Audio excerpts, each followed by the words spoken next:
La messe du jubilé de la reine Elisabeth II a eu lieu le vendredi 3 juin. Elle a été le théâtre de plusieurs incidents. Des gardes se sont effondrés sur les marches de la cathédrale Saint-Paul sous les yeux choqués de la foule. La reine Elisabeth II célèbre son jubilé de platine du 2 au 5 juin 2022 à Londres, et pour l'occasion de nombreuses activités sont organisées afin de rendre hommage à ses 70 ans de règne.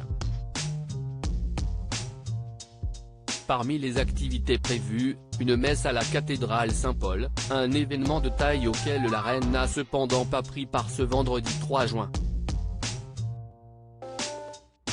En effet, bien que le Thanksgiving Service soit une cérémonie particulièrement importante, un communiqué du Palais Royal a annoncé il y a peu que la monarque de 96 ans avait ressenti un certain inconfort pendant les différentes parades militaires du 2 juin.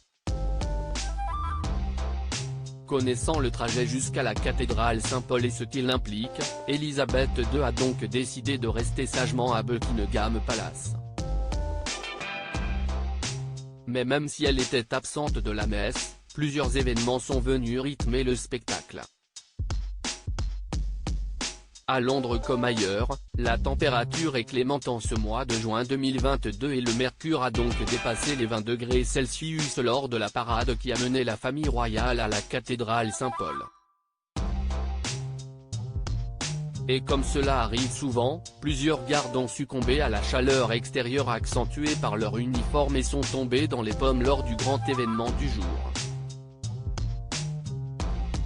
Ce ne sont pas un ni deux gardes qui ont fait un malaise, mais bien trois qui n'ont pas résisté aux difficiles conditions imposées par les célébrations.